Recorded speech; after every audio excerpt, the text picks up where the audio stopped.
नमस्कार साथियों, स्वागत है आप सभी का आपकी अपनी पाठशाला पर। मैं हूं अंकित अवस्थी। हाल ही में मैंने आप लोगों को भारत के निकटवर्ती देश बांग्लादेश के अंदर हिंदुओं की स्थिति पर चिंता व्यक्त करती हुई एक सेशन की थी। मैंने ये बताया था किस प्रकार से डोनाल्ड ट्रंप बांग्लादेश में हिंदुओं पर, जो कि वहां पे अल्पसंख्यक हैं, उन पर हो रही प्रताड़ना पर, उन पर हो रही ज्यादतियों पर खुलकर बोले हैं। ऐसे में बांग्लादेश से भी खबर आती है कि यहां पर बड़ी संख्या में, हजारों की संख्या में हिंदू और अल्पसंख्यक सड़क पर उतरे और उन्होंने सरकार के सामने अपनी मांगों का प्रदर्शन किया। आज का यह सेशन मायने इसलिए रखता है कि बांग्लादेश में रह रहे लोग अपने लिए क्या डिमांड कर रहे हैं, वो न्यूज बड़ी बन जाती है। बांग्लादेश में सड़कों पर उतरे हुए हिंदू आपको हजारों की संख्या में दिखाई दे रहे हैं। लगभग 30,000 हिंदू सड़कों पर उतरे, ऐसी खबर मार्केट के अंदर चल रही है। हेडलाइंस है लगभग 30,000 बांग्लादेशी हिंदू जो इस समय डिमांड कर रहे हैं सिक्योरिटी की, डिमांड कर रहे हैं उनके अपने राइट्स की, कि बांग्लादेश में अल्पसंख्यकों के अधिकारों की सुरक्षा हो। ऐसा करते हुए 30,000 से अधिक हिंदू सड़कों पर उतरे हैं। यह खबर एक तरफ चल रही है, वहीं दूसरी खबर पैरेलली हाईलाइट हो जाती है और वो ये है कि अडानी ने बांग्लादेश की बिजली काट दी। अब ये खबर सुनते ही दो तरह की बातें आती हैं कि इधर हिंदू प्रोटेस्ट कर रहे हैं और अडानी ने बिजली काट दी। क्या इनका कोई मतलब कोई आपस में मतलब कोई कनेक्शन है या मात्र एक संयोग है? अब इस बात को भी आज डिटेल में जान लेंगे कि अडानी ने बांग्लादेश की बिजली क्यों काटी। क्या इसमें भी राष्ट्रभक्ति आ गई या बांग्लादेशियों के पास पैसा खत्म हो गया? दोनों ही बातें हैं। तो आइए एक एक करके विस्तार से पूरा विषय वस्तु समझते हैं।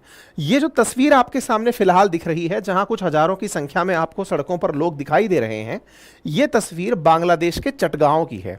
यहां पर कल यानी कि शुक्रवार के दिन बहुत सारे लोग सड़कों पर उतरे और उन्होंने मांग की कि बांग्लादेश में हिंदू और जो अल्पसंख्यक हैं उनके हितों की रखवाली की जाए। ये वाली तस्वीरें जो आपके सामने आ रही हैं, ये तस्वीरें कल की हैं। अब एक बड़ा सवाल यह बनता है कि अचानक ये लोग कैसे उठ करके आए, इसके पीछे की क्या कहानी है, अब वो जानते हैं। तो असल में हुआ क्या, ये जो लोग आपको यहां दिखाई दे रहे हैं, इसकी शुरुआत हुई 25 तारीख से, 25 अक्टूबर से। 25 अक्टूबर को बांग्लादेश के अंदर सनातनी मंच ने एक रैली निकाली थी और उस रैली में कुछ मांगे रखी थी। उन मांगों के दौरान जब उन्होंने अपनी मांगे रखी, कुछ लोगों ने अपना प्रदर्शन करते हुए एक जगह पर भगवा ध्वज लहरा दिया।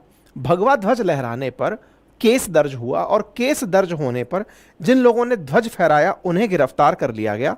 साथ ही साथ अन्य 19 लोगों पर मुकदमा दर्ज करा दिया गया।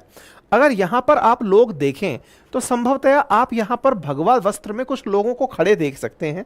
ये जो भगवा वस्त्र में खड़े लोग आपको दिख रहे हैं, ये इस्कॉन टेम्पल वाले लोग हैं जो यहां पर खड़े दिख रहे हैं। इस्कॉन बांग्लादेश में भी है और मैं आपको बताऊं कि इस्कॉन की बांग्लादेश में काफी बड़ी भूमिका रही है। कहते हैं कि बांग्लादेश में जब जब सिविल वॉर की सिचुएशन भी आई है तो इस्कॉन ने अपने स्तर पर यहां पर भोजन तक इन लोगों को कराया है, क्योंकि यहां पर बांग्लादेश में लगभग 9% लोग हिंदू हैं और उन हिंदुओं की मान्यता, लगभग 8% हिंदू हैं और हिंदू धर्मावलंबियों के लिए इस्कॉन यहां पर प्रभावी रूप से कार्य करता है। ऐसे में देश के अंदर बांग्लादेश हिंदू बौद्ध ईसाई यूनिटी काउंसिल ने हिंदुओं पर जो अभी तक हमले हुए हैं इनके खिलाफ प्रदर्शन करते हुए कार्य किया था। 25 अक्टूबर के दिन एक रैली निकालकर इनके प्रमुख पुजारी चंदन कुमार धर ने 19 हिंदू नेताओं के खिलाफ जो बुधवार को राजद्रोह का केस दर्ज हुआ, इसके खिलाफ प्रदर्शन शुरू किया था। अब ये राजद्रोह का क्या मामला है वो भी जान लीजिए। तो हुआ कुछ यूं कि ये जो तस्वीरें आप देख रहे हैं, लोग आपको यहां पर दिखाई दे रहे हैं, ये सब चटगांव की घटना है जहां पर लोग दिखाई दे रहे हैं। ये कहानी शुरू कहां से होती है, तो 25 अक्टूबर को सनातन जागरण मंच ने चटगांव के अंदर लाल दीघी मैदान में अपनी 8 सूत्रीय मांगों को लेकर के एक रैली निकाली थी। अब 25 अक्टूबर यानी कि आज से 7 दिन पहले, 8 दिन पहले रैली निकाली थी और उस रैली के अंदर, रैली जब निकल रही थी तो न्यू मार्केट चौक नामक स्थान से गुजर रही थी। वहां पर कुछ लोगों ने भगवा ध्वज फहरा दिया और इस ध्वज पर आमी सनातनी एक वर्ड लिखा हुआ था। इस घटना के बाद मोहरा इलाके के अंदर निवासी फिरोज खान नाम के व्यक्ति ने पुलिस में रिपोर्ट दर्ज कराकर कहा कि राजेश चौधरी और हृदय दास को गिरफ्तार किया जाए, क्योंकि इन्होंने सनातनी ध्वज फहरा दिया है। अब ये ध्वज देखिए, यहां पर एक आजाद चौक है, यहां पर बांग्लादेश का झंडा लग रहा है और उस झंडे से ऊपर एक लंबी डंडी लगाकर, यानी जिस जगह पर यह लगा है वहीं पर एक और डंडी लगाकर भगवा ध्वज फहरा दिया गया था। इस ध्वज के फहराए जाने पर आपत्ति हुई और इस आपत्ति में राजद्रोह का मुकदमा दर्ज हुआ। राजद्रोह क्यों? क्योंकि असल में बांग्लादेश इस्लामिक कंट्री है, इस्लामिक कंट्री है, इस्लाम को ही मान्यता सबसे अधिक दी जाती है। ऐसे में भगवा ध्वज का इस प्रकार से ऊपर दिखाया जाना इनके लिए राजद्रोह में दर्ज हुआ और राजद्रोह के चलते 30 तारीख को इन दोनों को गिरफ्तार कर लिया। तो जब 30 तारीख को इन दो लोगों की गिरफ्तारी हुई तो इसी के खिलाफ कल यानी कि शुक्रवार के दिन लोग सड़कों पर उतर आए और उतर करके इस्कॉन के लीडर्स भी यहां पर निकल कर आए और उनमें से इस्कॉन के चटगांव इस्कॉन के सचिव तिन्मय कृष्णदास ब्रह्मचारी उर्फ चंदन कुमार धर, ये भी जब उतर कर आए तो इन्हें भी आरोपी बना लिया गया। असल में हुआ क्या है, इस्कॉन चटगांव जो है उस पर 6 अगस्त को हमला हुआ था और वो इस हमले के खिलाफ लगातार बोल रहे थे, अलग अलग मंचों पर अपनी जानकारी दे रहे थे, क्योंकि बहुत से दुनिया भर के लोग ऐसे हैं जो इस घटना को झुटलाने में लगे हैं, इंक्लूडिंग इंडिया। इंडिया में बहुत से ऐसे न्यूज़ चैनल्स और यूट्यूबर्स और बहुत सारे ऐसे राजनीतिक धड़े जो इस बात को मानने को ही तैयार नहीं हैं कि बांग्लादेश में हिंदुओं के खिलाफ हिंसा हुई है। मैं बहुत से रिपोर्टर्स को देख रहा हूं जो वहां जा जाकर के रिपोर्ट ये कर रहे हैं कि यहां तो हिंदू एकदम सुरक्षित हैं, इनके ऊपर कोई हमले नहीं हुए, जबकि 2000 से अधिक हमले 4 अगस्त से लेकर अब तक रिपोर्ट किए जा चुके हैं। ऐसे में ये वो चेहरा बने जो इस्कॉन की तरफ से इस बात को मेंशन किए कि हमारे खुद के मंदिर पर इतनी बार हमला हो चुका है, चिटगांव में भी 3 अन्य मंदिरों पर भी खतरा है और हिंदू समुदाय मिलकर उनकी रक्षा करे। इससे बचने के लिए हिंदू त्रिपुरा और बंगाल के रास्ते भारत में शरण लेने जा रहे हैं, लेकिन वो यहां रुकें। हालांकि भगवान जगन्नाथ की मूर्तियों को इस मंदिर में जला दिया गया था। ये चिन्मय कृष्णदास ब्रह्मचारी हैं जिनके खिलाफ हाल ही में मुकदमा दर्ज किया गया है। क्यों? क्योंकि ये अब एक फेस बन चुके हैं बांग्लादेश में हो रही हिंदुओं के खिलाफ हिंसा का। अब ये खुद आकर सामने बोल रहे हैं कि भैया हुआ है ऐसा। ये अपने द्वारा अपने सभी सनातनी धर्मावलंबी भाइयों से निवेदन कर रहे हैं और कह रहे हैं कि मैं अपनी प्रिय जन्मभूमि, क्योंकि ये बांग्लादेश में ही जन्मे, बांग्लादेश की संतान हैं और हम सब इसे नहीं छोड़ना चाहते। हम पलायन करने की बजाय अपनी संस्कृति और जमीन को बचाने के लिए काम करेंगे। और उन्होंने अपनी तरफ से कहा कि जो ये गिरफ्तारियां हैं या फिर जो हमारे खिलाफ मुकदमे दर्ज किए जा रहे हैं, ये आंदोलन को दबाने की साजिश है, इससे देश की बदनामी होगी। ये अपनी तरफ से मोहम्मद यूनुस को भी मैसेज करके यही बात बोल रहे हैं कि देखिए हम आपके यहां रहते हैं, ये देश हमारा भी है, ऐसे में हमारे खिलाफ अगर आप मुकदमा दर्ज करते हैं तो अल्पसंख्यकों के हितों पर आपका जो नजरिया है ये पब्लिक में उजागर हो जाएगा। एक लिस्ट निकलकर आई कि इस्कॉन पर कब कब हमले हुए। ऐसे में 2022, 21, 20, 18, 16, 15, 9 के ये पूर्ववर्ती मामले हैं। उसके अलावा इस बार के मामलों में तो कोई कमी ही नहीं है। जब से शेख हसीना यहां आई हैं, लगातार इस्कॉन टेम्पल्स पर बांग्लादेश में हमले हो रहे हैं। इसी बीच पर बांग्लादेश के अंदर तस्लीमा नसरीन, जो कि एक काफी बड़ी एक्टिविस्ट हैं, वो बांग्लादेश से ही आनंद लेकर पूछ रही हैं कि आपको एक अलग डंडी पर लगा हुआ झंडा तो चिढ़ाने जैसा लगा, लेकिन जब आपके ही लोग झंडे को नीचे रखकर बैठे हों या उस पर खड़े होकर नमाज अदा कर रहे हों तो आपको उसमें कहीं कोई आपत्ति नजर नहीं आती।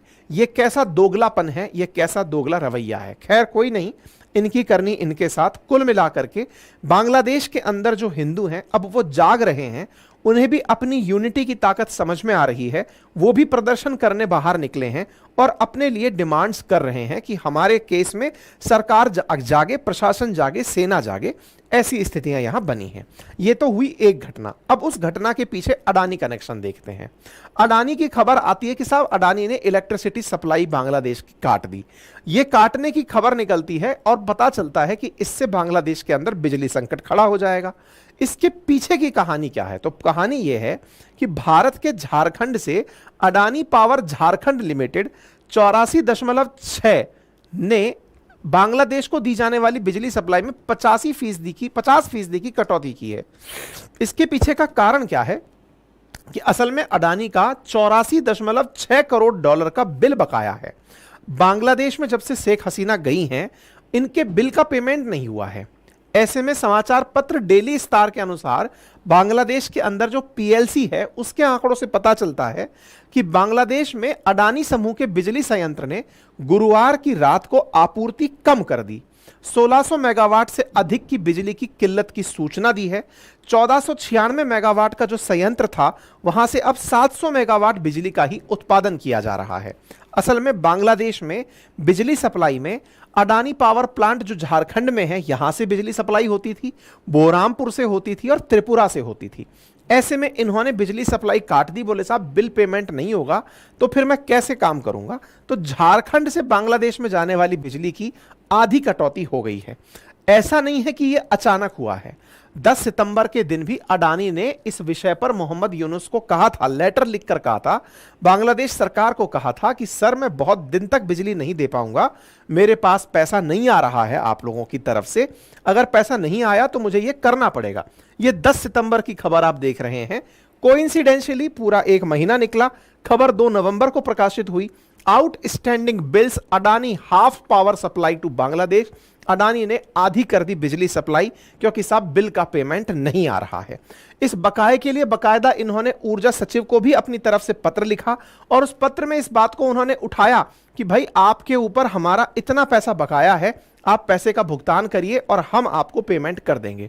ऐसे में मोहम्मद यूनुस क्या करेंगे ये तो उनके ऊपर है, लेकिन बांग्लादेशी ट्रोलर्स इस विषय को सीधा शेख हसीना से जोड़ देंगे और भारत से जोड़ देंगे। जैसे बांग्लादेश को जब पानी के अंदर बहाने की बात आई थी, आपको याद होगा थोड़े दिन पहले जब बारिश आई थी तो त्रिपुरा से डैम का पानी खुलकर के बांग्लादेश में बहने लगा था। उस पर बांग्लादेशी कहने लगे कि भारतीय पानी खोलकर हमें बहा रहे हैं, अब कहेंगे कि बिजली से हमें नचा रहे हैं, बिजली ना देकर हमें तड़पा रहे हैं। यह बांग्लादेशियों की तरफ से भी सरकाज़म आना बाकी है। हो सकता है 1-2 दिन के अंदर इनके ट्विटराइट्स एक्टिवेट हो जाएं। इन्होंने पहले कहा था कि यह डैम का पानी खुला करके हमको पानी में बहा रहे हैं। खैर इनका जो भी हाल हो, फिलहाल के लिए बांग्लादेश में एक स्थिर सरकार बने, जनता की चुनी हुई सरकार बने, जल्दी ही यहां स्थिरता आए, ये सबके लिए भला मतलब सबके लिए अच्छी स्थिति होगी। देखना होगा कि आगे आने वाले समय में बांग्लादेश किस तरफ जाता है। बाकी आप इस विषय पर क्या सोचते हैं, अपनी राय जरूर कमेंट बॉक्स में रखें। फिलहाल के लिए इतना ही। चैनल पर नए हैं तो चैनल को सब्सक्राइब कर लें